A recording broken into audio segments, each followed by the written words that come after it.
回高校権領利休挽回残夏の太刀挽回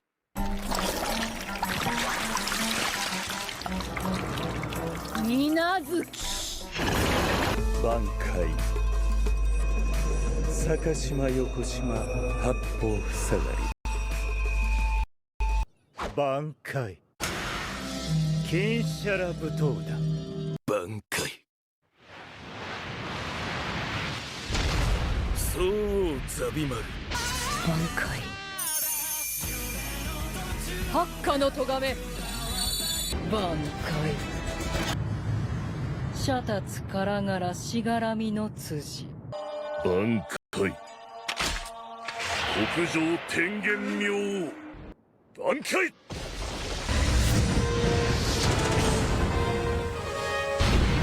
鉄拳差し風挽回千本桜影吉挽回大グレン氷林丸挽回弱砲来光弁挽回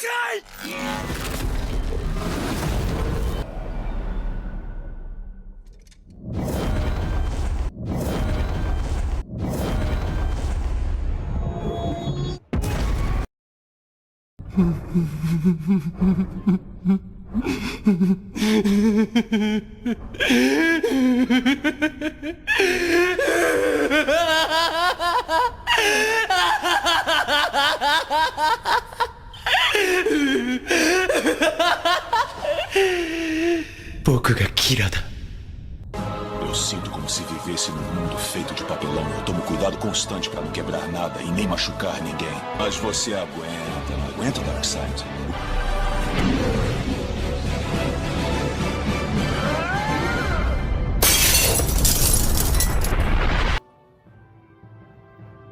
Cinco minutos de vantagem. 5 minutos? Isso é piada. 4 minutos e 50 segundos. Vantagem de 5 minutos? Tá amolecendo com a idade, é, Batman? Ah, qual é, moleque? Vai ver se eu tô lá na lua. E a aventura continua.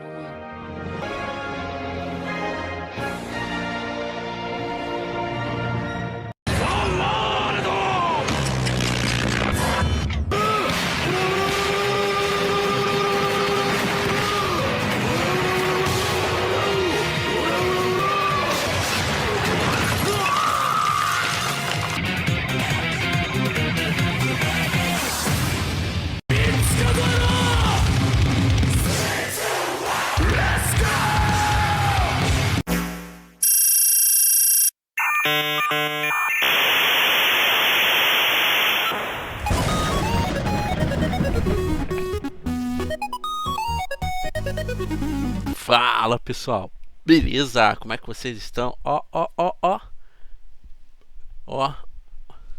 uma vestimenta especial para um canal para lá de especial, né? Canal aí Narrativando, que eu já conheço há um tempo, só que ainda não tinha reagido a nada do canal dele, né? Ele fala muito sobre Bleach, fala muita coisa legal e sinceramente é um canal que vale muito a pena com certeza fazer o react, né? Já estou um tempinho para trazer e hoje vou trazer aqui com alguns vídeos para lá de interessantes até. Então, desde já, muito obrigado por vocês estarem aqui, obrigado pela sua presença, pelo seu comentário também e pelo seu like com certeza para ajudar esse conteúdo aqui, esse canal a se manter ainda aqui no YouTube, tá bom? Estou fazendo o possível aí, o máximo que eu puder para estar, né, gerando horas aqui pro canal, porque tá um pouquinho complicado, viu? O YouTube tá tirando as horas aí daqui do canal, mas tô aí na luta ainda, não vou desistir, porque eu gosto pra caramba de fazer o que eu faço aqui neste canal. Então muito obrigado a todos vocês que sempre chegam, que sempre comentam e que sempre deixam o seu like também, tá bom? Se puder me ajudar de alguma forma nessa meta aqui, é só apontar a câmera do seu QR Code lá para a câmera do seu celular para esse QR Code que vai te levar diretamente lá para a área Pix para você fazer a doação mínima de R$2. Se você não puder ou não conseguir pelo QR Code, está aqui o e-mail uncocoloco@gmail.com, tá bom? E bem, aqui é o canal do Narrativando, né? Ele não fala apenas de Bleach, fala sobre um monte de coisa, tá? Várias coisas interessantes. Eu tenho certeza que a maioria de vocês já conhecem esse canal aqui, tá?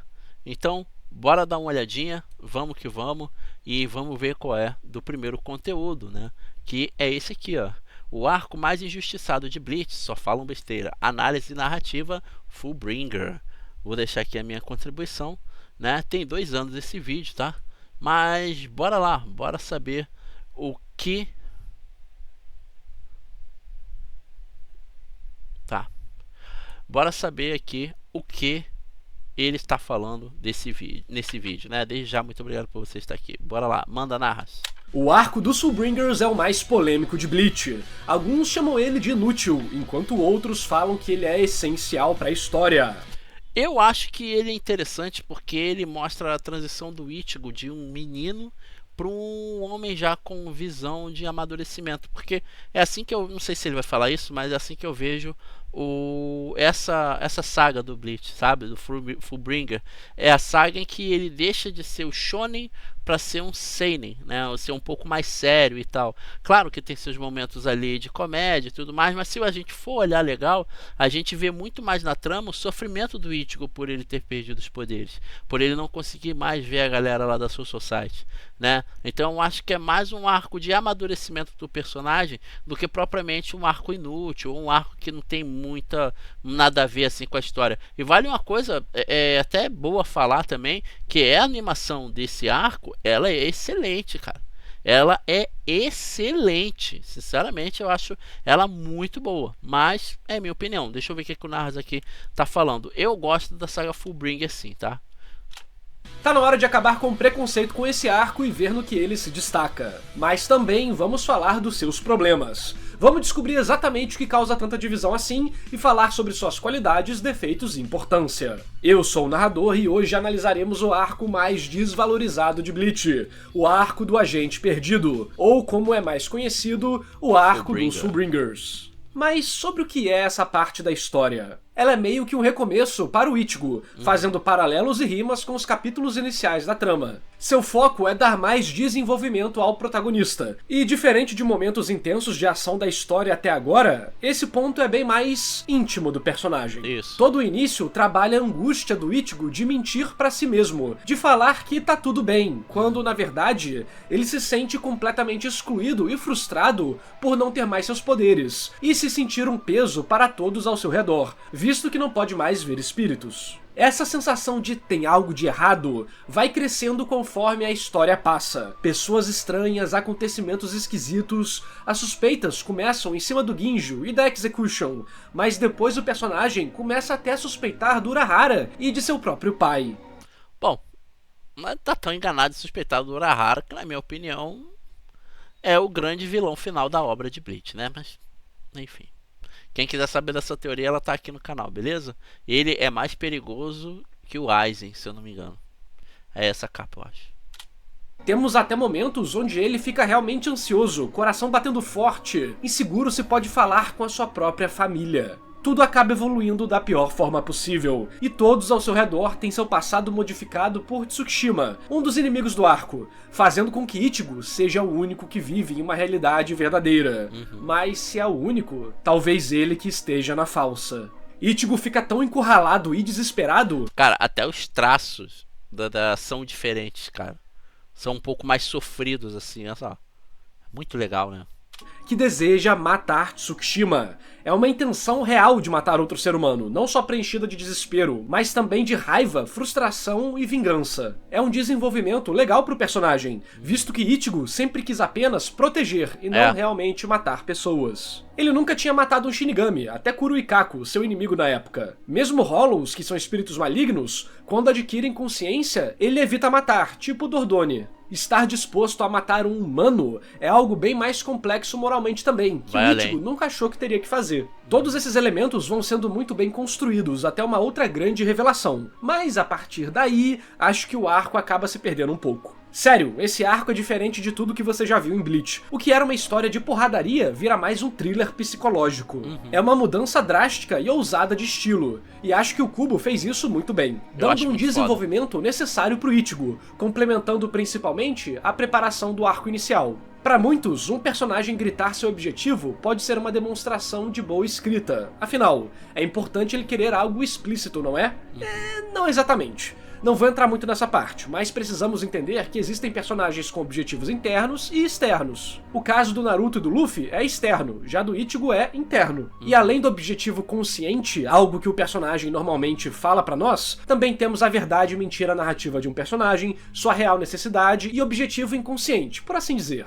Vamos deixar pra falar do Ichigo no final do vídeo, ok? Até porque precisamos dissecar alguns elementos que não ajudaram a destacar o desenvolvimento final do protagonista. Além da parte narrativa, a trama em si, depois da revelação do Ginjo, acaba abrindo alguns questionamentos na história que muitos reclamam. Pessoalmente, mesmo que a trama possa ter seus problemas, os sentimentos que a história entrega foram muito superiores pra mim. Então, vai depender de se você foi mais afetado pelos problemas da trama ou pelo drama do Ichigo. Eu fui mais afetado pela drama do Ichigo. Eu até me emocionei, cara. Ali em alguns momentos assim. Agora que fizemos esse resuminho, podemos adentrar nos detalhes para entender tudo. Esse vídeo será uma análise da escrita do mangá, do capítulo 424 até o 479. O início do arco já traz algumas coisas bem interessantes, que com certeza passaram despercebidas por boa parte dos leitores. Logo na primeira página vemos isso. Ichigo acordando e olhando pela janela, de costas para nós. Temos umas notas apresentando o personagem, uma visão de sua nuca, e então a frase de que ele não consegue mais ver fantasmas. Que isso é uma rima com o início do primeiro capítulo original, acho que nem preciso comentar, fazendo um contraste claro entre a característica que mais diferencia o personagem no mundo no início da história e agora nesse arco. Então, eu acho que é a partir daí que a gente pode entender que não é uma evolução em si, mas um novo início para o personagem, né? Tanto que ele brinca com a mesma frase, só que em vez de falar eu posso ver fantasmas, eu não posso ver fantasmas. É bem interessante, como se fosse um novo recomeço, sabe? A capacidade de ver ou não fantasmas.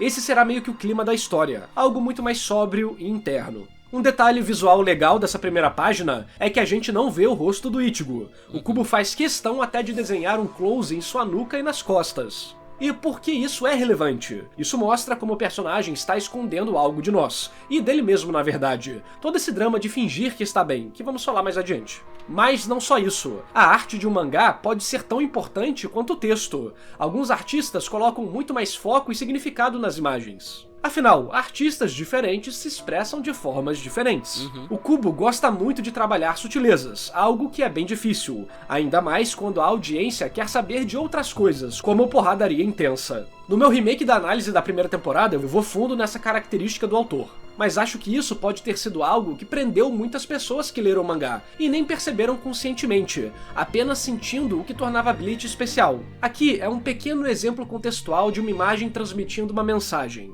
Temos um foco nas costas do Ichigo e na sua nuca. Passa um pouco de solidão, né?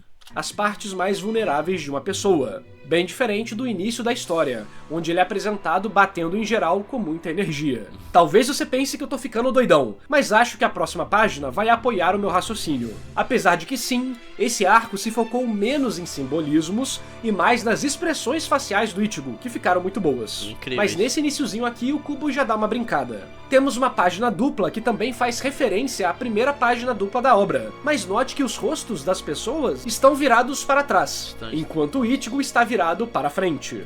É que aquela parada, tipo, no caso acho que indica que pessoas que ele não pode ver, né, como antes, da forma que ele via antes. Todos virados para trás tiveram experiências sobrenaturais, ou conseguem ver espíritos, mas Ichigo não tem mais essa capacidade, e ele se sente fora desse mundo. E a espada, que fica no lugar da Rukia na antiga imagem, agora reflete o olho do Ginjo, que também está olhando para a mesma direção dos personagens do fundo. O olhar é mais maligno, deixando claro a intenção que o autor quer trabalhar nesse arco. A espada também faz um paralelo entre a lâmina que deu tudo que o Ichigo queria e a lâmina que vai tirar tudo dele. Claro que páginas promocionais de arte não fazem parte da história em si, e por definição nem podem ser foreshadows. Afinal, nem fazem parte da história, mas mostram intenções do autor que podemos usar para complementar a mensagem.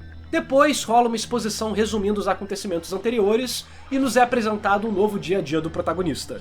Vemos como ele rejeita a ideia de sentir falta dos seus poderes, mentindo pra si mesmo e se incomodando por ser deixado de lado ou protegido. Tudo isso enquanto diz claramente que finalmente tem uma vida normal depois de 16 anos, e que quer viver tranquilamente até morrer. Finalmente é o que ele quis, Ichigo diz nos seus pensamentos. Só que não. Mas é curioso que enquanto ele fala tudo isso, ele está de costas não só pro Keigo, mas pra nós também. Outro indicador visual que ele está mentindo para todos, inclusive pra si mesmo.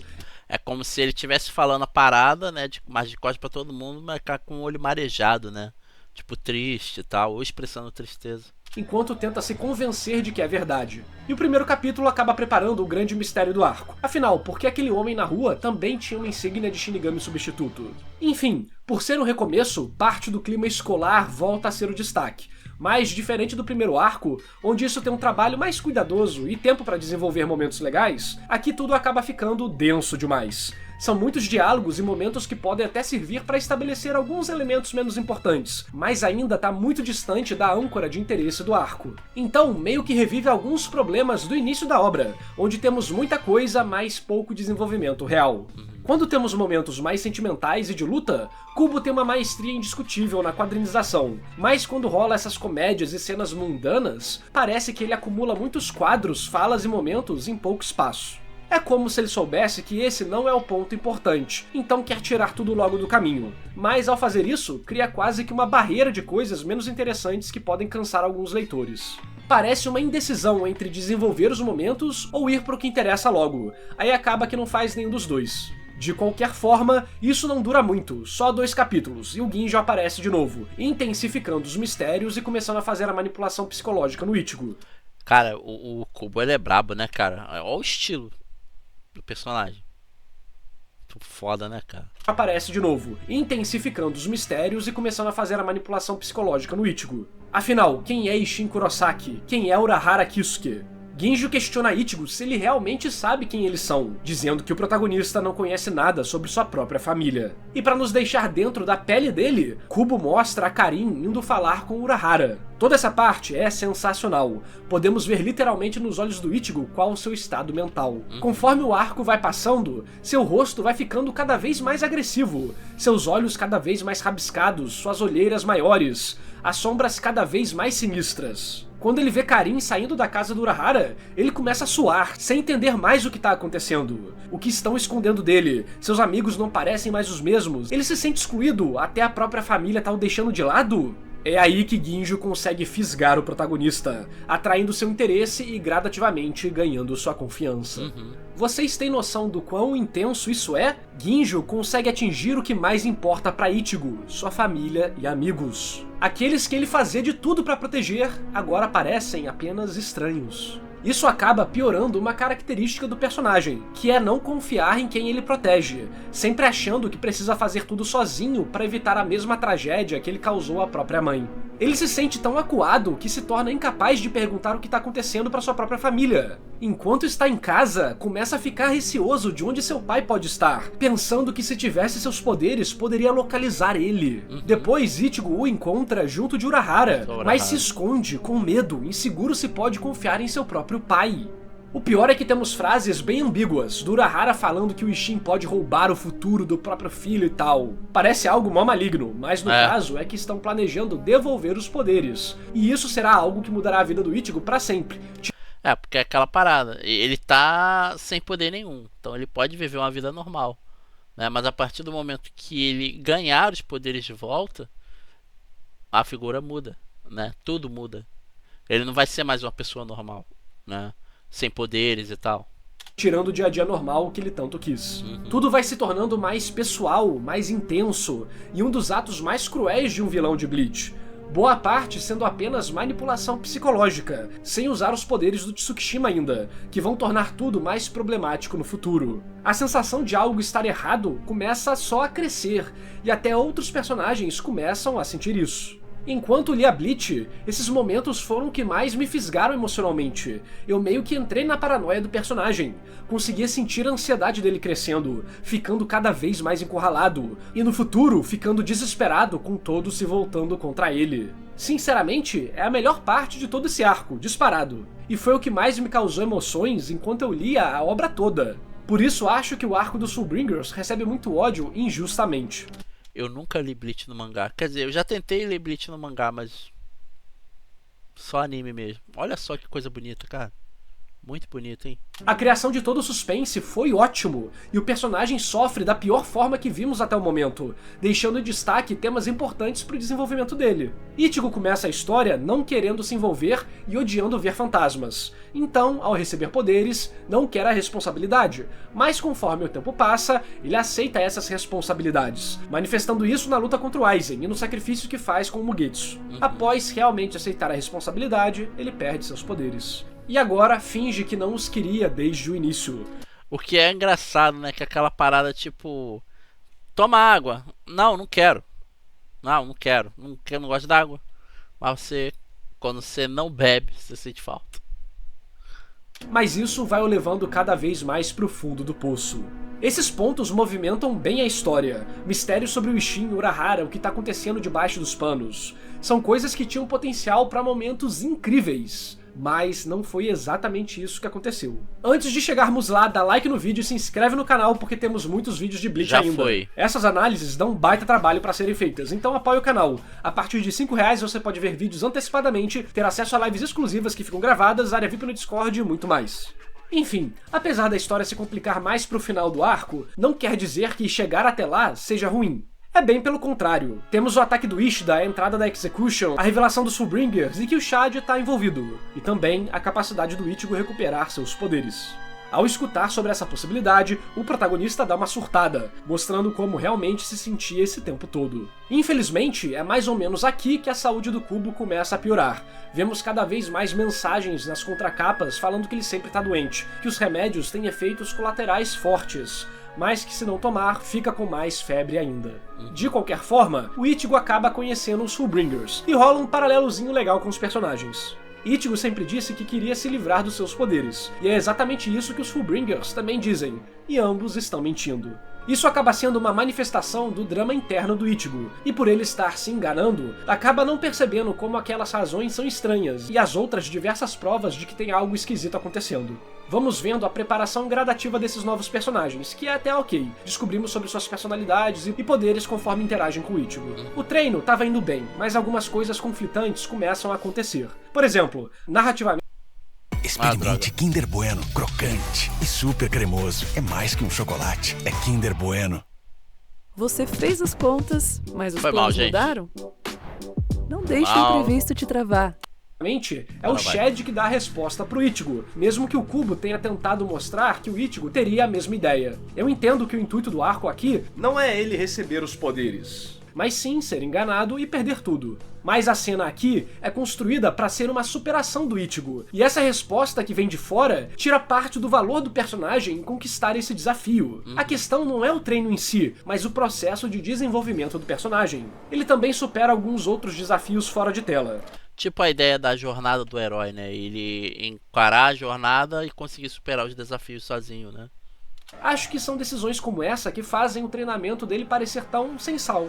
Ok, tirar os poderes dele depois da traição, foi ótimo, mas isso não significa que o treino não poderia ser melhor. Aqui é uma armadilha igual à parte escolar que mencionei antes. Ou o autor acelera e deixa tudo superficial, ou ele gasta tempo em algo menos explosivo. É realmente uma situação difícil, ainda mais produzindo semanalmente. Ele precisaria aumentar esse arco, mas não pode mostrar a Soul Society, o pai do Ichigo, os amigos, pois ele tá preparando um momento de reviravolta e dramas muito intensos. A única opção é ele desenvolver mais os Fullbringers e fazer com que as lutas representem várias coisas, não só pro Ichigo, mas pros vilões também. Tudo isso durante os treinos. Mas deixar personagens populares de lado é um pesadelo comercial. E no fim tivemos o que tivemos. De qualquer forma, o mistério começa a se intensificar. Ichigo escuta sons vindo da insígnia, e Orihime é cortada por Tsukishima, mas não parece ter nenhum efeito. O protagonista usa mais dos seus poderes, o vilão aparece, rola uma pancadariazinha e vemos como Ichigo está muito mais instável psicologicamente, completamente desesperado depois de saber que o Tsukishima mexeu com seus amigos.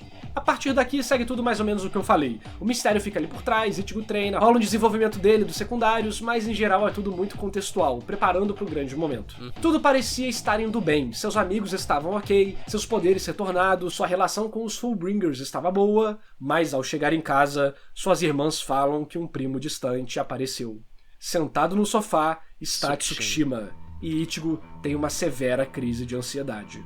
Enquanto suas irmãs começam a falar sem parar sobre Tsukishima com a maior naturalidade do mundo, as bordas dos painéis literalmente começam a esmagar o protagonista. Lembra do que falei dos olhos? Então, daqui pra frente tudo começa a se intensificar mais. Mas isso é legal pra mim, né? Na minha opinião. Isso eu achei legal porque vem um pouco do desespero dele, né? E sabe, do medo de acontecer alguma coisa com as irmãs e tal. Pra piorar a situação, seus amigos chegam e eles também agem como se fossem amigos do vilão. Enquanto eu lia, eu conseguia sentir a ansiedade do Ichigo, sentir o coração batendo rápido, as mãos frias, a respiração pesada, foi muito bom. Quando Tsukishima menciona Orihime, o protagonista surta e enfia um socão na cara dele. Mas, pro seu desespero, todos ficam revoltados, contra ele, falando incessantemente pra ele se desculpar, a ponto do Ichigo pular da janela e sair correndo. Assim, Ichigo começa a fugir. Ele não ativou seus poderes e caiu na porrada. Isso mostra como ele tá desesperado, como o personagem não é um fantoche ambulante que entra em confusão porque a história precisa disso. Mesmo podendo ser mais forte, seu estado mental não o deixa pensar direito, e ele fica totalmente perdido. Mas Ginjo aparece para ajudar e explica a situação. Depois de escutar sobre o poder do Tsukishima, Ichigo, pela primeira vez, demonstra o desejo real de matar alguém. Todo momento é sensacional, a forma que o Ichigo é manipulado, suas expressões, que vamos falar a verdade, os rostos nesse arco tiveram um destaque enorme, visto a necessidade de demonstrar as sensações através do desenho e um estilo menos abstrato. Daí pra frente, o protagonista só vai se afundando nos sentimentos negativos, se colocando em situações perigosas e perdendo o controle. Especialmente a cena de quando ele entra na mansão, com todos mandando ele se desculpar, é realmente tenso.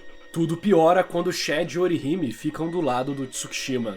A moral do Ichigo vai começando a quebrar. A raiva dá lugar pra tristeza. Vai pro ralo. Ele se pergunta por que recuperou seus poderes e começa a lutar de forma instável. Dando um deslize e abrindo a guarda, Ginjo pula e se sacrifica por ele, sendo cortado. Depois, Uryu chega e Ichigo tem sua mente invadida por pensamentos inseguros. Ele está do meu lado? Orihime curou, mas Orihime tá contra mim, então ele também tá. Mas não era bem assim. Uryu grita pra Ichigo sair logo dali, pois quem o cortou foi Ginjo. Que página incrível por sinal, hein? Olha. Sem entender o que tá acontecendo, Ichigo é derrotado. E a chuva começa. Elemento visual e simbólico muito importante em Bleach, diga-se de passagem. Apesar de que aqui é mais pra uma brincadeira bem óbvia, na verdade. É muito foda, porque isso aí é uma... Caramba! Pera aí que eu tô tentando lembrar. Eu tô lembrando de reflexão, reação, homenagem. Não é isso. É uma... Cara! Nossa, é uma... E tá na ponta da língua a parada. Referência. É uma referência ao mundo interno do Ichigo, né? Lembra que às vezes quando ele entrava pra falar com o velho, né? Com o coroa lá da espada, né? O Zangetsu.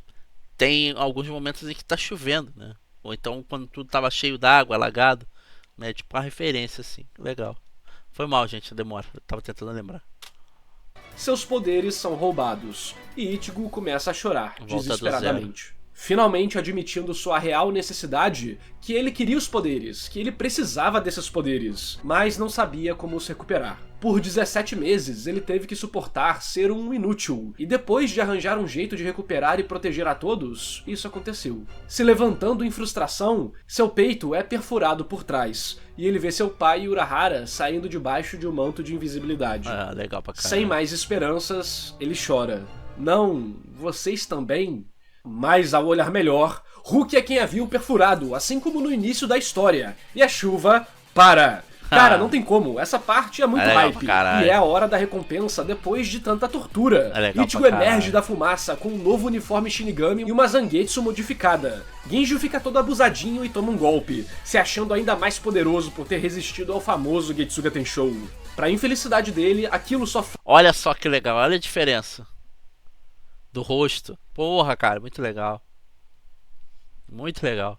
Foi um movimento qualquer da espada, e o verdadeiro Getsuga Tenshou oblitera a mansão atrás dele. Depois de toda a sacanagem que o Kubo fez com o Ichigo nesse arco, ele trouxe a característica que a maior parte dos fãs curtia: momentos fodas com o Ichigo mostrando do que é capaz. A partir daqui, várias coisas acontecem. Temos a explicação dos capitães estarem lá, de como Ichigo recupera seus poderes, pois nunca poderia os perder, apesar de ter ficado com eles selados e tal. Aqui vou ter que dividir algumas áreas da história e da crítica para facilitar minha vida. Então vamos começar com Ichigo receber os poderes. Beleza, o momento é hype, e o Ichigo admitir o que realmente necessitava é um passo importante para ele se entender como pessoa e também aceitar a verdade sobre a morte de sua mãe no futuro. A Rukia devolver os poderes dele logo depois é um bom toque para recompensar ele finalmente admitir tudo isso. Mas fico incomodado com o fato do Ichigo receber os poderes em um estado tão deplorável. Ele basicamente desiste, ou quase isso. Mal temos um quadro dele tentando fazer algo e vem a espadada. Por mim, porque é aquela parada, ele afunda na tristeza e na desesperança, né? De vez, se a gente for entender assim. É aquela parada tipo, poxa, eu recuperei tudo que eu queria, eu tinha tudo que eu queria, eu podia fazer o que eu quisesse, mas fui bobo o suficiente para ser enganado e agora eu não tenho mais nada. Por que isso acontece comigo? Por que isso aconteceu comigo? Né? É tipo uma parada dessa, sabe? Ele realmente foi ao fundo do poço, né? É como se a luz ela tivesse sido devorada pelas trevas até sobrar um grão de areia. Mas enquanto houver luz, há esperança. Sim, ele teria essa queda, essa reflexão, e depois da provocação do Ginjo, iria decidir cair na porrada mesmo sem os poderes. Não para se vingar, mas para tentar salvar todos que o Tsukishima atacou. Mesmo que ele não fosse ganhar, é uma forma de mostrar que o personagem percebeu que a sua responsabilidade é proteger, com ou sem poderes. Seria um paralelo legal com o primeiro... Tanto que Ichigo é aquele que protege, se eu não me engano, a tradução, né? Capítulo, onde ele atrai o Hollow, mas também o enfrenta sem poder nenhum, para então ganhar os poderes. Ele nunca iria vencer essas lutas, mas essa ajuda é a recompensa narrativa por ele ser valente e agir dentro de sua verdade. Aqui faltaram coisas para atingir um pouco desse clima, apesar de ter sido bom por outros motivos. Olha só esse rosto do Ichigo sofrendo, muito top. Vale destacar que o plot da Rukia chegar foi preparado durante o arco inteiro, até vemos a espada de Heishi e tudo mais, então nada a reclamar nesse ponto. O foda é que tem aquela comédia de Bleach depois desse momento emocionante. Beleza, os personagens não sabem lidar direito com o clima, mas a quebra rola de um modo tão brusco, talvez seja a intenção, mas me incomoda.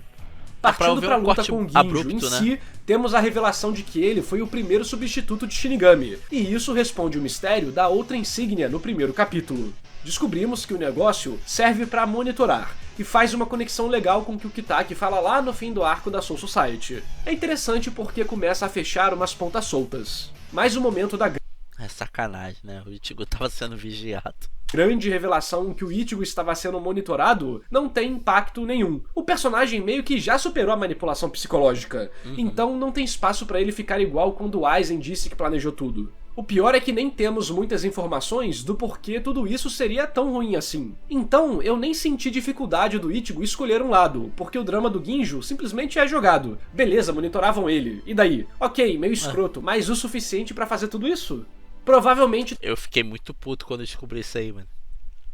Porque o quê? O Kitaki, que até hoje eu lembro, eu fiquei muito puto com o Kitaki, mano. Porra, o quê? O Kitaki? Ah, tá de sacanagem. Tem mais história aí no meio, mas o Kubo não desenhou isso no mangá, então a leitura só fica meio rasa mesmo. O pior é que dava pra ir bem a fundo nisso, e em como a Soul Society tem uma abordagem de os fins justificam os meios. Depois da revelação do Ginjo como traidor e do Ichigo recebendo seus poderes, tudo começa a ficar bem rápido, mais rápido que o normal, o que acaba prejudicando algumas coisas, infelizmente. Enfim, pelo menos a luta deles em si não é arrastada. O ritmo é ok, tem uma ação legal, rola aquela dica visual clássica da espada quebrar pra demonstrar que a convicção da pessoa quebrou e que ele estava errado. Infelizmente, não tem nenhum elemento dramático ou metafórico na luta. Tipo, na real, tá lá, você tem um paralelo entre os dois e tal, mas é muito superficial. O mesmo vale pra quando o Tsukishima ataca o Ichigo. O personagem era muito mais interessante enquanto estava no mistério. Depois descobrimos que ele não é tudo isso, e seus laços com o Ginjo são resumidos em um quadro pra ilustrar, enfim. O drama dos dois eu acho que realmente precisava ser melhor desenvolvido, pra ficarmos divididos entre confiar ou não na Soul Society. Temos... A Soul Society ela é muito filha da mãe, cara. Ela tem umas paradas que é só assistir aquele filme lá do Hitsugaya. Pô, depois que eu vi aquele filme lá, cara, nossa, eu falei, cara, a Soul Society é filha da puta, cara. Olha só, cara. Aquele filme ali diz muita coisa. Aquele filme é muito legal. Todo aquele negócio emocional de o Ginjo foi salvo pelo Ichigo e tal, mas não senti nada disso. Não tive tempo de compreender quem era o Ginjo, seus dramas, dificuldades, porque fez o que fez. Fora que nenhum outro Fullbringer teve um combate de visões pra tornar as lutas interessantes. Eu até preferiria se não tivéssemos a maioria delas, e aumentassem a do Ichigo pra entendermos melhor o vilão. Então eu tava desconectado dessa parte. Não senti nada com a morte do Ginjo, do Tsukishima, e eles repensando as atitudes e a vida. São coisas que estão dentro da história, mas não são transmitidas para o leitor, então acaba gerando uma desincronização, por assim dizer. Um elemento que vale a pena mencionar é o rosto do Ichigo ao vencer do Ginjo. Observe a diferença de quando ele quer matar o Tsukishima para quando ele mata o Ginjo. Isso mostra bem a diferença do estado mental e maturidade do personagem, depois desse processo intenso. Mas também é quem ele sempre foi. Essa cara triste ocorre quando ele derrota o Aizen, o Grimmjow, o Kyoha. No fim, Ichigo não quer conflito, ele não quer lutar, mas ele precisa lutar. Apesar de se sentir vivo na luta e ter parte que aproveita o momento, sua maior motivação é a responsabilidade. Isso é até comentado em uma discussão com o Aizen, mas fica meio deslocado por outros problemas. Pelo menos é um elemento que será melhor abordado no arco final. Talvez o fato do Ichigo ser alguém mais real, que tem dramas internos, e não seja tão exagerado como outros personagens, pode afastar algumas pessoas. Mas, pessoalmente, acho ele bom exatamente por isso. Não quer dizer que a construção do personagem não tenha problemas. Eu mesmo acho que, pelo fato dessa luta com Ginjo não ter o drama suficiente, o desenvolvimento dele acaba não sendo tão emocionante e claro quanto deveria. Concordo. O grande momento narrativo, onde o personagem toma uma decisão que define pra que lado ele vai, da verdade ou da mentira, foi meio que a cena dele chorando no chão. E como já falamos, não achei que ela ilustrou um caminho que transformasse os sentimentos do personagem em uma força pro roteiro. Foi igual o Chad chegando contando o segredo. Vem cedo demais a resposta. O Kubo parece que joga esse questionamento narrativo pra decisão de confiar ou não na Soul Society, mas ficou bem em qualquer coisa. Enfim, não é que não tenham contrastes, paralelos, intenções, símbolos, mas aqui não senti a substância necessária pra tudo isso ficar incrível. E talvez por isso o arco seja tão divisivo. Vai fazendo algo com muito potencial e incrível no que importa, mas deixa a bola cair no final. Falei também que a luta dos demais personagens deixou a desejar, e até preferia que elas não acontecessem, mas por quê? Antes de responder isso, precisamos analisar alguns aspectos delas. Esses embates são mais uma prova de que a história só anda quando o Ichigo está em tela. Isso não é algo negativo nem positivo, é uma característica.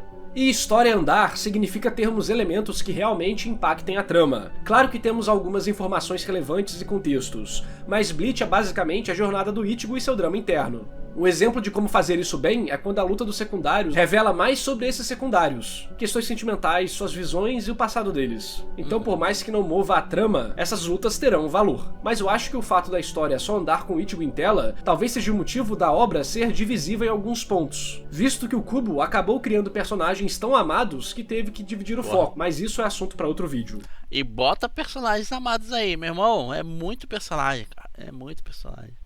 Infelizmente, essas lutas do arco quase não têm propósito, nem mudam ou ameaçam mudar o status quo. Não tem nenhuma revelação boa, meio que existem apenas para reapresentar os Shinigamis e lidar da forma mais básica com o ritmo de um capítulo, e resolver os problemas que a obra colocou para os personagens. Eu acho que é mais uma coisa tipo... é um arco que eu não vou falar apenas do Ichigo, sabe? Vou mostrar outros personagens também e tal.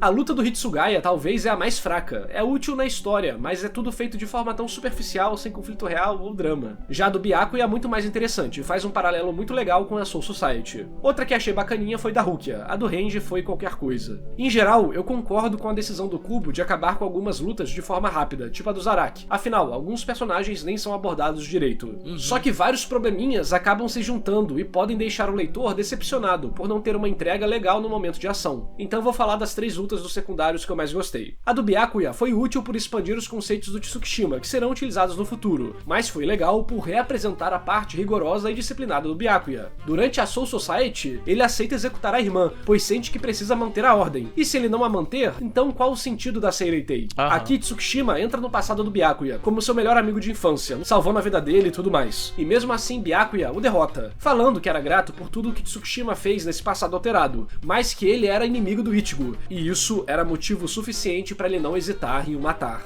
Mostra bem essa lógica regrada que ele tem na mente. Fora que vemos o personagem evoluir em batalha, se adaptando e partindo para uma abordagem mais Araki Kinpachi, por assim dizer, se deixando soltar um pouco e ter estratégias menos convencionais. Foi uma luta simples, mas legal. A do Ikako é legal pois se relaciona com seu interior, ou seja, sua Bankai. Ele é muito competente e habilidoso, mas é preguiçoso e não quer sair da zona de conforto. A luta mostra isso basicamente, e vou falar mais sobre esse elemento no meu vídeo de Bankais, então já se inscreve aí. Mas essa lutinha acaba entretendo mais porque o personagem é divertido. E a terceira que achei melhorzinha foi da Rukia. Ela tem os mesmos problemas das outras, mas pelo menos nos dá algumas informações sobre os Fullbringers, e a forma que ela ganha é criativa. Mesmo assim, achei que o capítulo de flashback em geral foi bem mal aproveitado. Os personagens não foram interessantes o suficiente para boa parte do público querer saber tudo de uma vez. Acaba que não temos o ajuste de ritmo do capítulo, ou dramas que possam respirar. Parece só uma desculpa e muito texto. Provavelmente seria muito melhor se as lutas demonstrassem esses elementos do passado deles durante um conflito de ideias e perspectivas com os respectivos Shinigamis. Só que parece que o Kubo aqui já estava acelerando tudo. Agora preciso falar de um assunto que pode ser polêmico. Na minha leitura, isso não me incomodou, mas sinto que poderia ser melhor explicado, que é a questão do plano do Ginjo. Não existe motivo dentro da obra pro Ginjo não ter mandado o Tsukishima ter cortado o Ichigo quando ele estava sem poderes. O Ichigo já queria recuperar os poderes, como vimos, e o Tsukishima poderia se inserir como um grande mentor, amigo e tal. Daí já levavam o Ichigo pro esconderijo, mandavam o mesmo papo, o Ichigo recuperava os poderes e até doava parte dele, ou tinha traição ali mesmo, roubavam tudo e adeus. Dava pra resolver a situação de forma muito mais inteligente. Eu chequei na história, chamei fãs de Bleach pra discutir no Twitter, e de fato, o único motivo do Ginjo ter feito todo esse plano complicado e com chances de dar merda foi porque não teria graça um jogo onde você não pode perder. Existem personagens que combinam com essa abordagem, mas mal vimos o suficiente do Ginjo pra esse tipo de coisa combinar com ele. Pra vocês terem uma noção, ele acaba fazendo com o Ichigo a mesma coisa, ou até pior do que a Soul Society fez com ele. Mas nada disso é abordado ou elaborado, então tudo só fica meio chato. Assim, o drama todo do início e tal, já falei que foi incrível, não gostaria que fosse de outro jeito. Só que não iria atrapalhar a história em nada se o Ginjo tivesse falado, melhor não cortar o Ichigo pra não contaminar a Reiatsu dele de alguma forma. Seria melhor. Fim, não teríamos nenhum problema, é uma parada tão boba. Como seria bem melhor, com certeza. Mas pra mim o problema do Ginjo é o mesmo problema que o Yuraba tem, né? O Yuraba é o fato de pouco tempo de apresentação, né? O Aizen, por exemplo, ele ganha de todos os vilões da saga de Bleach exatamente por isso, porque ele tem mais tempo de tela, ele tem mais tempo para ser utilizado, para ser contada coisas sobre ele, entendeu? Tem muito mais exposição, né? Tem muito mais tempo pra gente poder aprender também com ele, né? Sobre ele, e a gente não sabe muita coisa, né? Não tem um passado dele ainda, espero que nunca tenha, né? Do Aizen. Mas o Ginjo é mais ou menos isso. Ele apareceu nesse arco e nesse arco mesmo acabou, valeu, obrigado, né? Então acho que é por isso que ele não tem tanta relevância, ele não tem tanta relevância como o vilão de Bleach. Falei, pessoalmente, não me incomodei com isso, mas algumas pessoas podem ficar chateadas com o plano do vilão ter esse tipo de falha, que parece mais da escrita do que do personagem.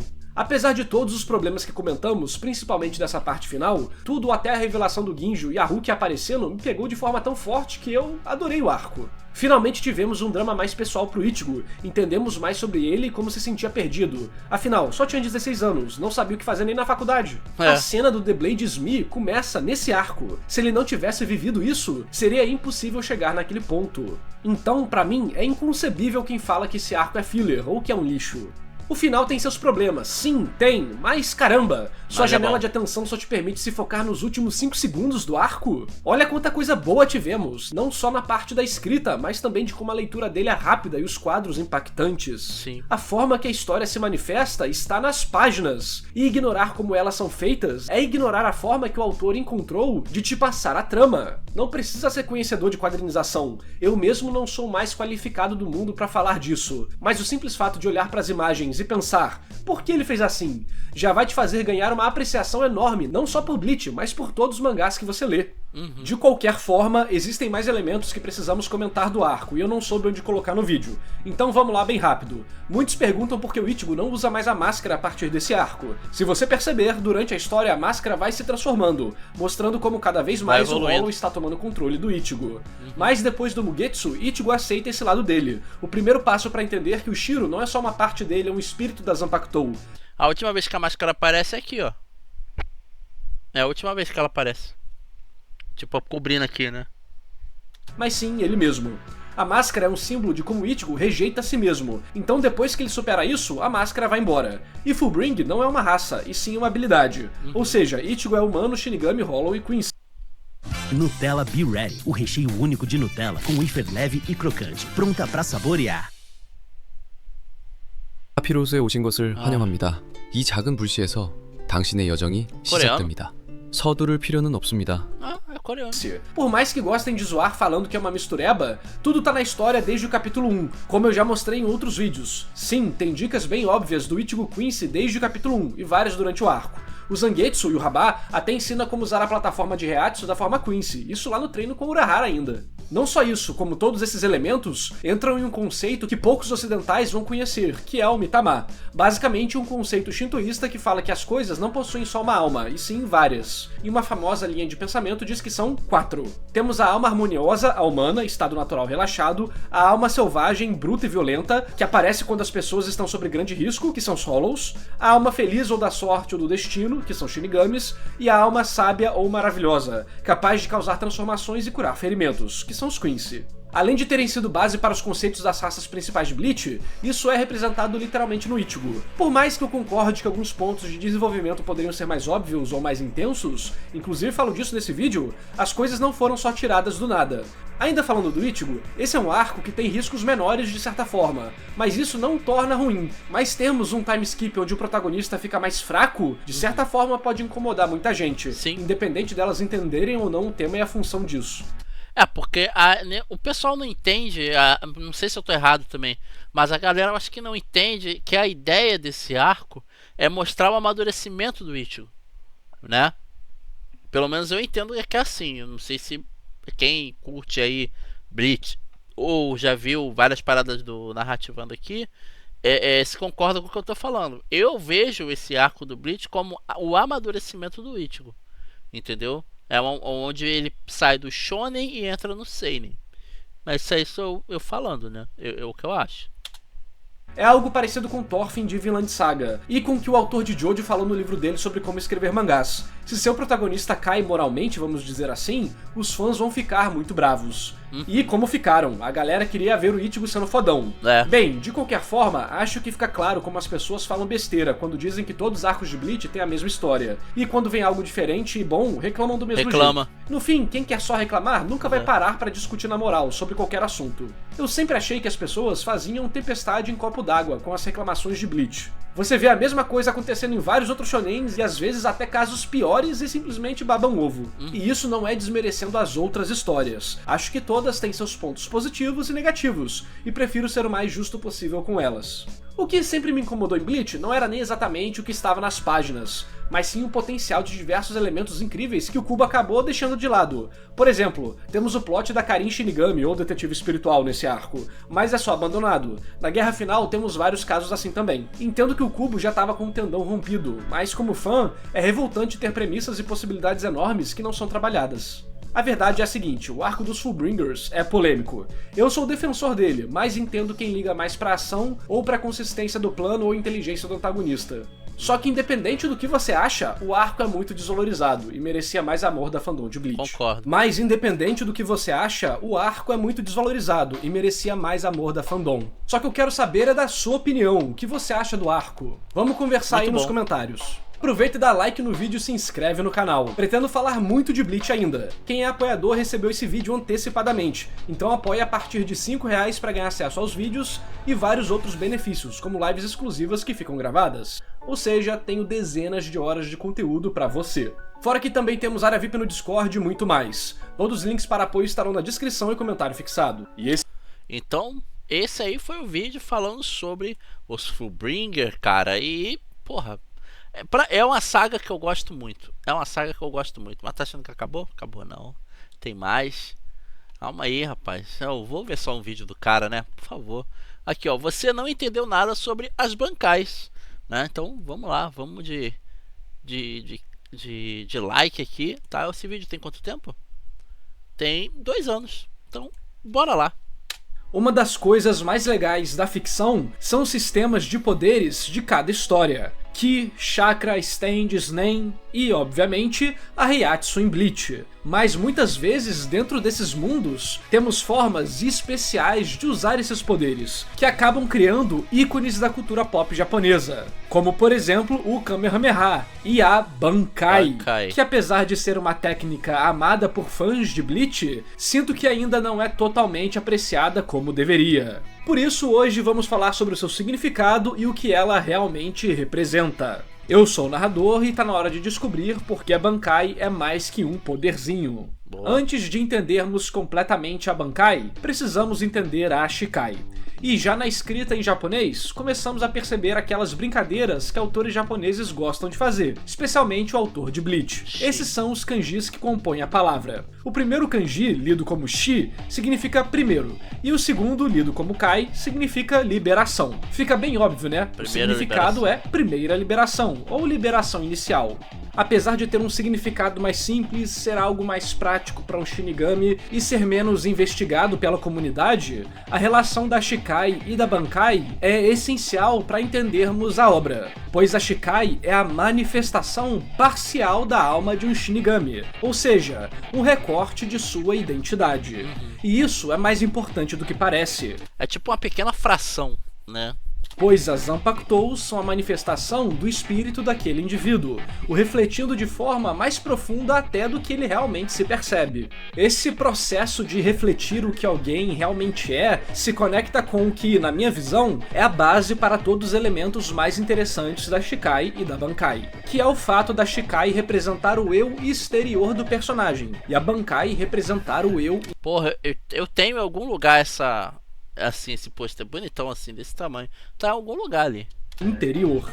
Esses assuntos são bem complexos na psicologia, as máscaras que usamos no dia a dia, os arquétipos que incorporamos quando estamos em situações diferentes. Se somos um chefe de grupo, se somos um parceiro amoroso, se somos um professor. As mesmas pessoas agem de formas diferentes dependendo do ambiente, mas normalmente existem características que permanecem iguais. Na escrita e na mitologia mundial, o eu interior e exterior também são extremamente importantes. Joseph Campbell compilou em seu livro O Herói de Mil Faces mitos do mundo todo, e em quase todos, se não em todos os mitos importantes, havia esse processo da apresentação do eu exterior como um conhecimento incompleto. E pra quem não sabe, esse livro é quase que a base da escrita mundial. Ele não é de narrativa, é um estudo antropológico, mas que depois, através de outros autores, deu origem à Jornada do Herói como a gente conhece pra escrita hoje em dia. E durante todas essas histórias que ele catalogou, até as do Oriente,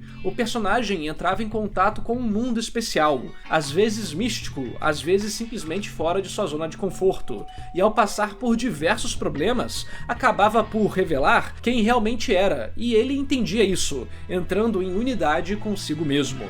Esse processo também é manifestado em estruturas de escrita de história, com a jornada externa sendo apenas a manifestação física do processo de mudança e autoconhecimento do eu interno do protagonista. Mas o que significa o eu exterior? Como falei antes, dá pra fazer vários vídeos sobre esse assunto, levando em conta diversas perspectivas diferentes, psicológica, filosófica, espiritual, narrativa e por aí vai. Por isso aqui Caralho, perdão, gente. Pô, quando tá legal...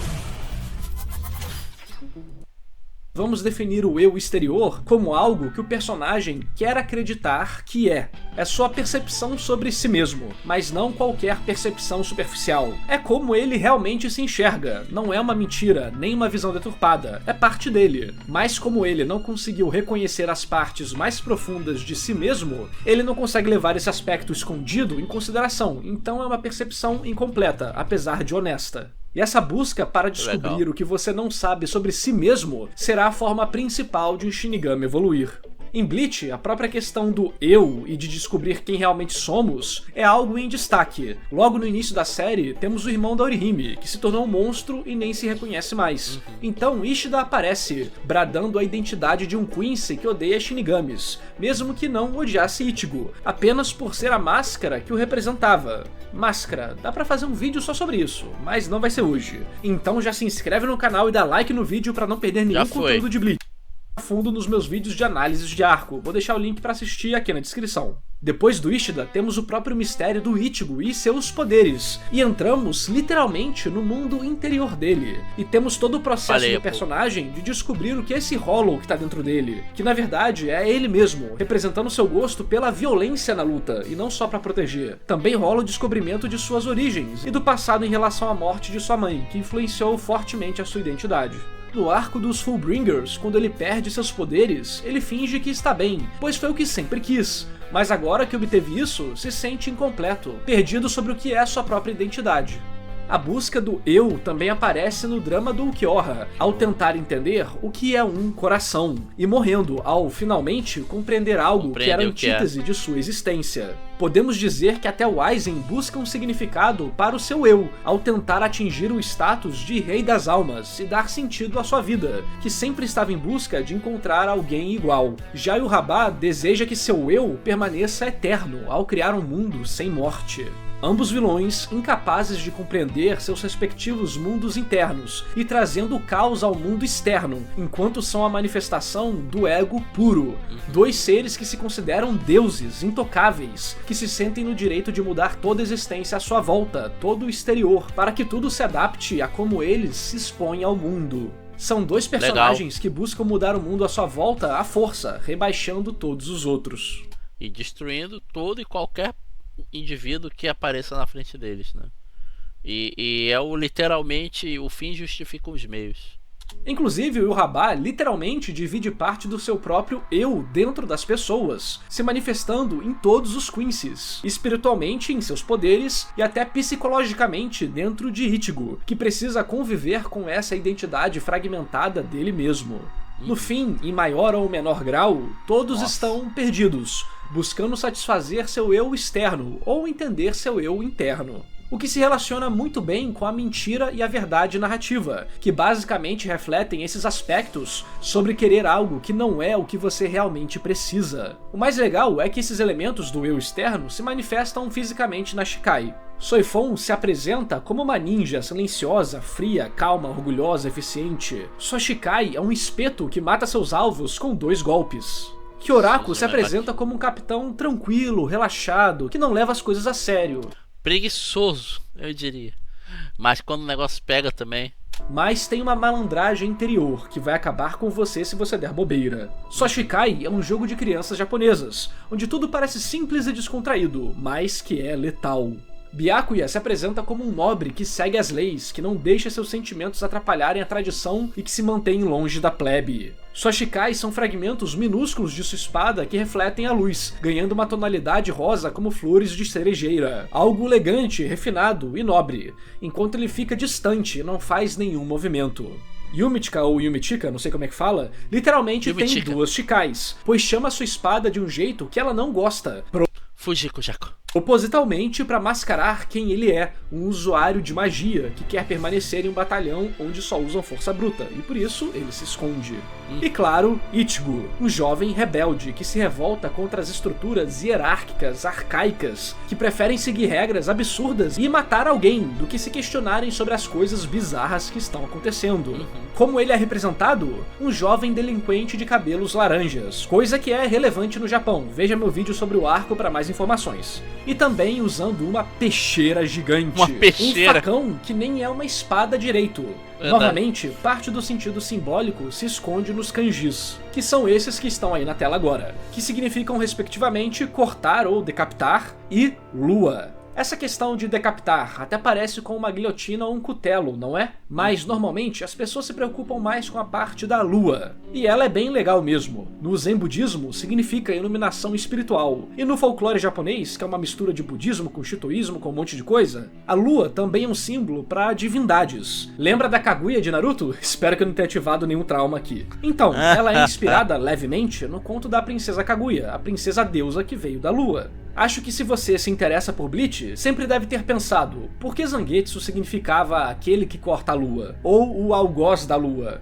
Desde sempre foi muito óbvio que era um simbolismo, mas caso você não soubesse, aqui está a resposta. Zangetsu representa a espada que mata deuses. E aqui essa morte não é um crime ou um assassinato, e sim o ato de decapitar como punição a um crime. Lembra, o Ichigo vai contra uma sociedade que tá fazendo um monte de besteira. Estão usando as próprias leis para cometerem um crime. E claro que isso se desenvolve durante a história. É só ver, o primeiro inimigo do Ichigo após despertar sua Shikai não é um Hollow, é um Shinigami, literalmente um deus da morte. Depois, com sua Bankai, o inimigo é Byakuya, o deus da morte ideal.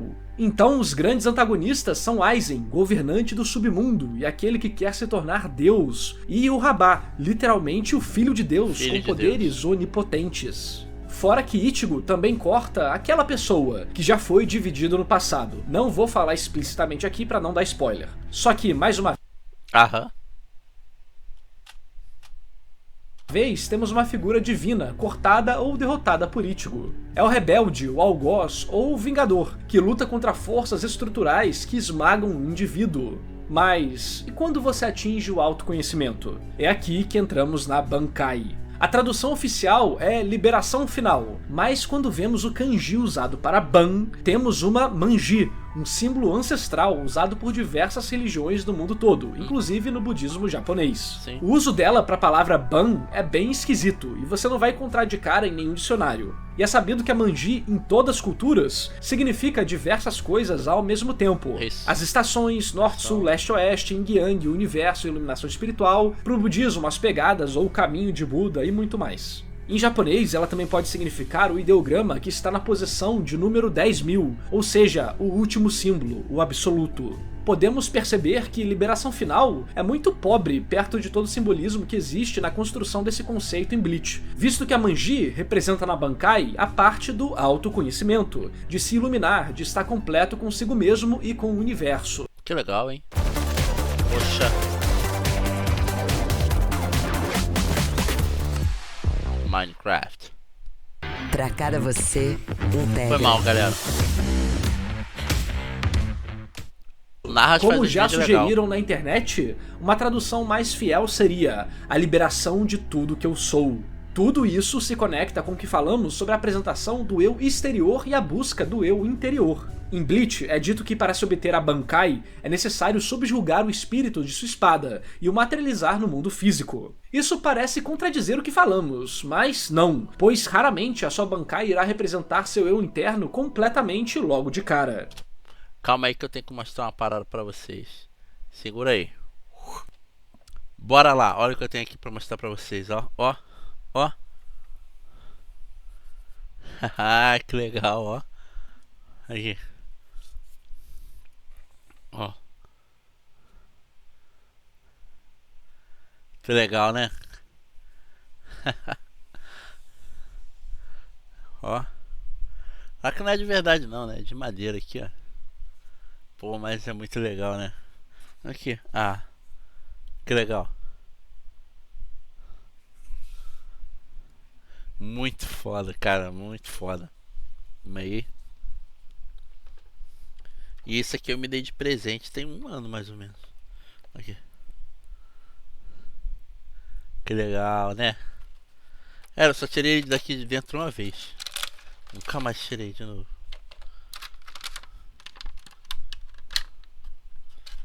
Aqui. Que legal.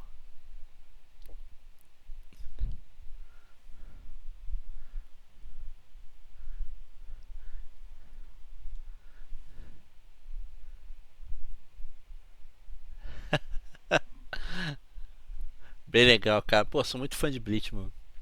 Na boa.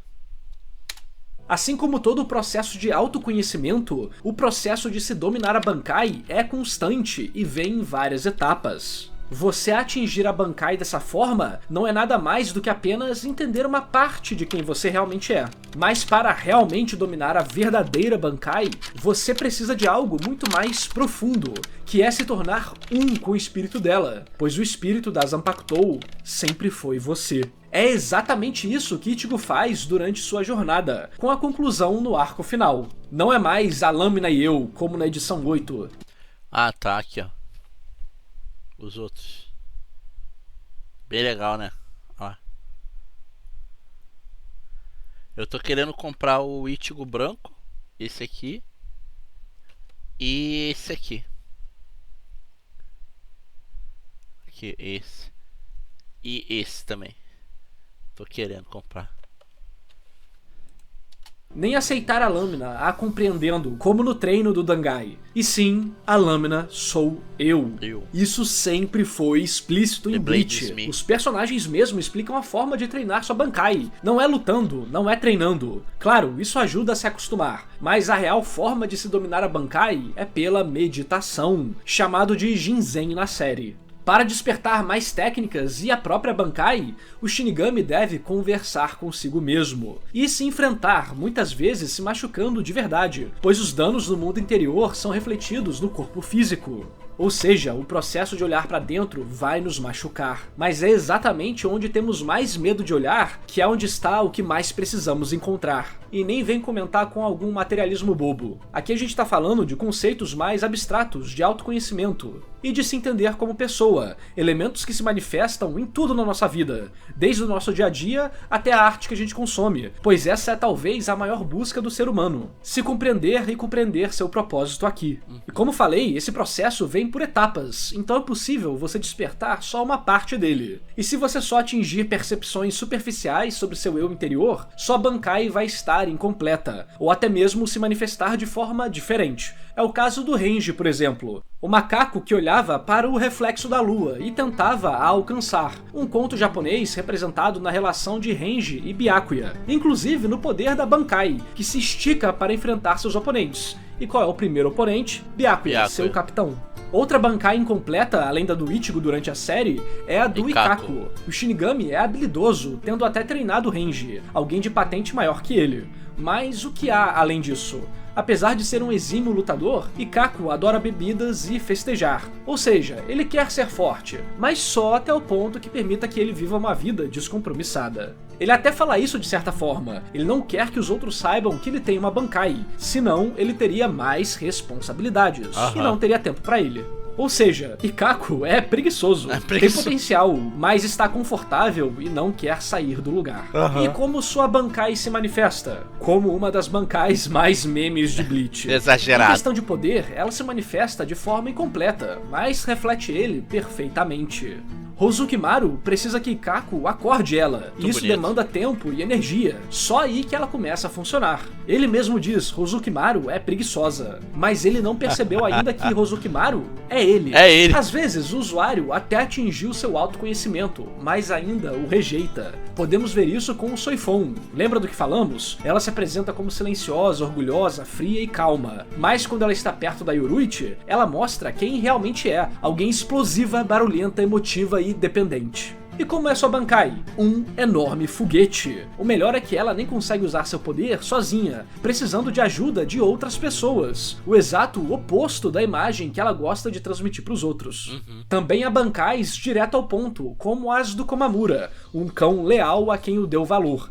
Seu poder é literalmente um samurai gigante, um soldado que segue as ordens do corpo original. Um samurai, símbolo do poder político do Japão feudal. Um cão servindo a um lorde. Existem as Bankais traiçoeiras também, pessoas que sabem muito bem quem são, e propositalmente enganam aqueles à sua volta. Vemos isso em Gin, onde imaginamos que sua Bankai, a lança matadora de deuses, se baseia na velocidade e na capacidade de se esticar. Mas no fim, ela era como uma cobra que envenenava seus alvos caso fossem cortados. Só que, como falamos, o processo de autoconhecimento acontece em etapas. E por isso, é possível que Bankais evoluam, demonstrando o domínio e o conhecimento sobre si mesmo. Podemos ver isso tanto no processo de evolução dos personagens como o Ichigo e o Renji, quanto em alguns personagens que já tiveram esse processo. Yamamoto, que invoca o norte, sul, leste, oeste, as Nossa, que sensacional! 4 direções cardeais, representando a totalidade da alma e também da Manji. Kyoraku faz seu teatro mortal, mostrando a tragédia que viveu, e o peso que carrega em relação a mulheres, e o que realmente está por trás das cortinas de seu comportamento desprendido e paquerador. Byakuya, que aparentava querer distância dos inimigos, tinha a forma final de sua Bankai como uma área onde lutava corpo a corpo, mostrando que ele tinha muito mais sangue quente e paixão dentro de si. O que eventualmente vemos como a dor que ele estava sentindo em ter que manter as regras e ter que mandar a sua irmã para a própria execução. Inclusive, vemos até uma evolução dele também. Byakuya finalmente deixa seu orgulho de lado e pede ajuda para Ichigo, simbolizando ele finalmente deixando a distância entre o nobre e a plebe de lado. Por favor, salve a Soul Society. Kurosaki Ichigo. Soul Society Mama Tekure. Kurosaki Ichigo. Aí o Ichigo só e usa o sonido. Ele não usa Shunpo, ele usa sonido. Ele desaparece. Nossa, essa cena é foda demais, cara. Suru Society acho que é Mamatekure. Kurosaki Ichigo. E como sua evolução se manifesta? Shukei Hakuteiken concentra toda a sua energia em uma poderosa espada, para que ele lute corpo a corpo contra seus inimigos, sem essa distância que ele criava antes. Outro simbolismo muito legal é a própria Tensa Zangetsu, que acaba se tornando algo como correntes divinas do algoz da lua, ou o algoz lunar acorrentado ao céu. Afinal, de onde vem essa corrente do nome da Bankai? Se você perceber, há uma corrente pequenininha na empunhadura da espada. Mas é só isso? Talvez eu esteja ficando doido. Mas qual é a única raça em Bleach que tem uma corrente como um símbolo? Se você se lembrar da primeira temporada, saberá a resposta. Humanos. Quando passamos por uma experiência de quase morte ou morremos e permanecemos no mundo, ficamos com a corrente do destino, o nome é importante, do peito. E foi exatamente quando Ichigo estava com ela sendo consumida que ele se tornou um Shinigami. Além de possivelmente representar sua identidade, ela também representa sua relação com o Zangetsu. Inicialmente é uma corrente pequena, demonstrando a superficialidade de seu autoconhecimento. Nunca tinha pensado nisso, que legal! E até o método bruto e quase que trapaceiro que Urahara desenvolveu para atingir a Bankai. Após o treino no Dangai, a corrente está enrolada em seu braço, mostrando que ele aceitou o Zangetsu. No arco Fullbring, sua Shikai já mantém a corrente, e sua Bankai tem uma corrente maior, que às vezes fica conectada a seu pulso. E por fim, no final da Guerra dos 1000 Anos, eu não posso falar muito pelos spoilers, mas vamos dizer que ela conecta o topo e a base, representando a completude de si mesmo. Depois ocorre algo legal e misterioso, mas é melhor evitar falar disso, pois envolvem teorias do real poder do Ichigo, que se Kinder Bueno Dark. Droga. Mesmo recheio, agora com chocolate mais intenso. Experimente. A cadeira até que é legal, né? conecta uma outra teoria minha do fato dele ter a corrente do destino em sua espada, e como isso se relaciona à sua origem humana e o tema da batalha final. O pior é que nem falamos sobre as formas de cada espírito e a importância disso, principalmente quando envolve o sexo da Zanpakutou. Em geral, Shinigamis homens têm espíritos masculinos e Shinigamis mulheres femininos. Mas temos casos especiais, que não vou comentar para não dar spoiler. Como um certo... Aí que tem uma mulher, na verdade. A do coisa também é. A do Kyoraku. E eles estão normalmente relacionados a um grande amor, muitas vezes além do romântico, a ponto de afetar completamente a identidade dessas pessoas. seja por conta de uma grande tragédia ou de uma marca profunda. Novamente, dá pra ter um vídeo só sobre isso. E aqui eu não vou levar em consideração os designs da temporada filler, mesmo que eles tenham sido feitos pelo Kubo. Eu só considero o que apareceu na obra oficial.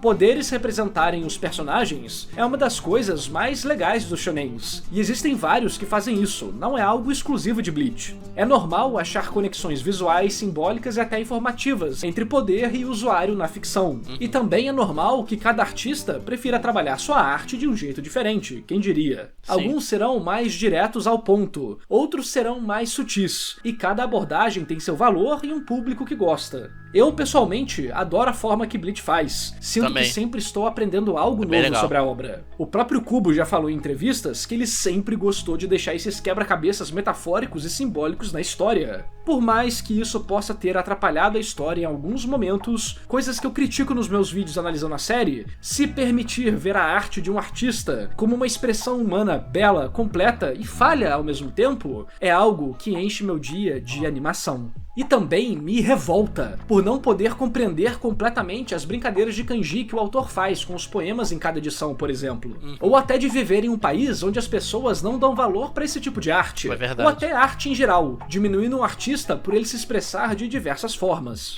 Afinal, se os poemas não possuem valor para a obra, por que estão lá? E por que eles seriam menos do que outras coisas que estão na história?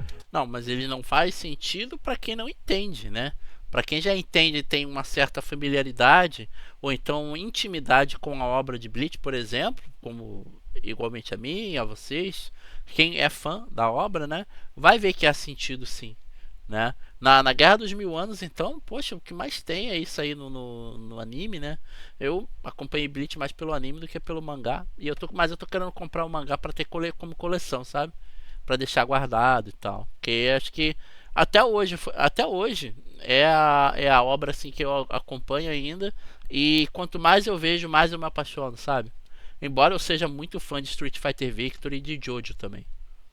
Mesmo que não sejam respostas ou justificativas para os problemas, eles nos trazem uma compreensão extra sobre os temas, dramas e visões artísticas dos personagens e do autor sobre aquele mundo. É por isso que pra mim Bankai é poderzinho, não tem como negar. É um dos mais icônicos das mídias orientais. Mas também é mais que isso. É a sensibilidade artística de uma vida inteira, se manifestando na parte que o autor mais gosta e domina. Os símbolos e signos que dizem muito sem a necessidade de falar.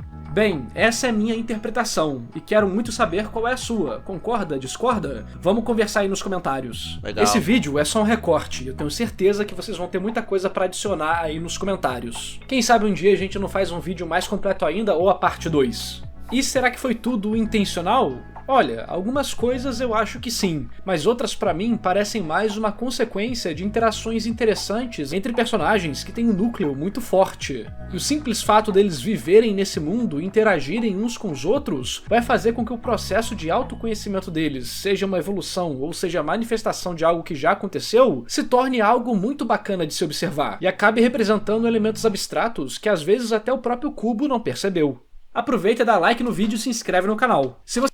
Cara, muito maneiro, cara, muito legal. Depois eu vou trazer mais conteúdos aqui do Narrativando, cara.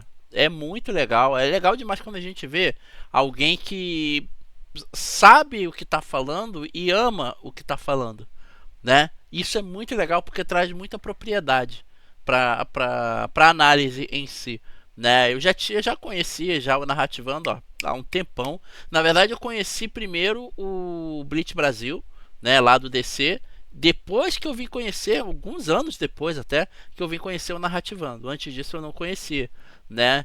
E se eu não estou enganado, eu passei a conhecer o Narrativando depois que o DC disse que o Bleach tinha chegado ao fim. Poxa, foi um dia triste pra caramba pra mim, até chorei. Porque Bleach é algo... tem, como é que eu posso dizer? Ele é muito íntimo pra mim, sabe? Porque, embora a obra não seja de 2008... né, foi a partir do ano de 2008 que eu comecei a acompanhar. E eu assisti a Bleach fazendo mingau para minha filha, que minha filha nasceu em 2008, né, ela nasceu em outubro também, no início de outubro, e eu faço aniversário no final de outubro, né? Então eu assisti a Bleach fazendo mingau para minha filha, assisti a Bleach colocando ela para dormir, assisti a Bleach com ela aqui no colo, sabe? E então isso marcou demais pra mim. Então acho que é por isso que eu tenho todo esse carinho pela obra, sabe? E obviamente que eu passei muito a amar todos os personagens, as tramas, né? E eu acho que só assim, como é que eu posso dizer? Bleach não é complexo. Não é complexo, pelo menos pra mim, né? Obviamente que ele tem muitos simbolismos, tem várias paradas e tal, mas eu acredito que pra mim ele não é complexo, porque ele entrega muita coisa que eu gosto. Ele me entrega diversão, ele me entrega drama, né? Ele não anteriormente, mas hoje em dia sim. Não, se bem que o primeiro filme é bem ruimzinho, mas enfim, há momentos de drama, é isso que eu tô querendo dizer, e há momentos divertidos, né? E então o Bleach ele meio que tem isso tudo pra mim junto, né? Tem personagens que eu aprendi pra caramba a amar, como por exemplo o próprio Ichigo, o Green Joe, né? O Ikako Madarame, o Zaraki, o Byakuya, a Soifon não gosto muito não, acho ela bem chata, mas a Yoruichi, a Orihime, o Sado e por aí vai, né? E cara, sei lá, eu acho que gostar de Bleach é algo único. Porque, embora eu conheça outros animes e ame outros animes, como eu já mencionei, Street Fighter Victory, Jojo Bizarre Adventure, Yu Yu Hakusho, sabe?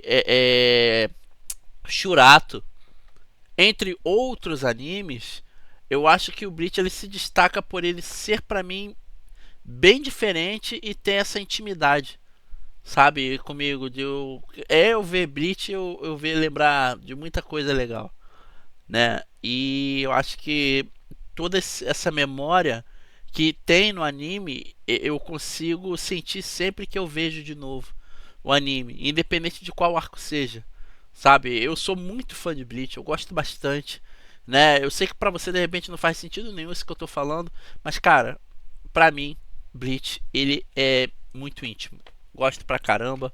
Aqui ó, o Ishiguinho, gosto muito mesmo, sou um cara de 42 anos que gosta de ter essas coisas aqui assim. Ó, que doideira, é muito legal. Então, cara, se você não gosta de Bleach, não tem problema. Não tem problema. Ninguém é obrigado a gostar de qualquer coisa, né? Mas dá um espaço, dá uma chancezinha, porque tem muita coisa legal. E se você não entender, vem aqui no canal do Narrativando e dá uma olhada. Ou lá no canal do DC, o Bleach Brasil, beleza? Garanto que você vai gostar pra caramba, cara. Bleach é muito bom. E se tem uma saga do Bleach que eu gosto muito, embora eu ame a Soul Society, porque foi nessa época aí de 2008, né, que eu acompanhei bastante a saga da Soul Society, mas eu gosto da saga final, ali dos Arranca. É muito maneiro, cara. Muito maneiro. Se Bleach tivesse acabado ali, pra mim teria acabado perfeito. De verdade. Mas, né, ainda bem que esse ano, por exemplo, teremos Bleach, né? Pelo menos assim espero. Mas e você? Você gosta de Bleach? Qual anime você tem mais ou menos essa intimidade que eu tenho aqui, que eu falei, né? Com o Bleach, por exemplo. Você tem algum anime assim? Você tem algum anime que você gosta tanto que você, sei lá, não já perdeu a conta de quantas vezes já viu? Tem esse anime? Manda aí nos comentários porque eu tô querendo saber, beleza? Muito obrigado por todos vocês terem ficado comigo aqui até agora e a gente se vê numa próxima, cara. Mas diz aí, qual anime que você tem essa paixão igual eu tenho? Provavelmente a maioria vai falar Naruto, mas eu quero saber também da galera da antiga, sabe? Da minha época assim, que assistia Street Fighter Victory, que assistia Guerreiras Mágicas de Rei Earth, beleza? Então, bora lá e muito obrigado por vocês terem ficado comigo aqui até agora. E ó, Bankai. Não tem o mesmo charme que o DC tem. Desisto.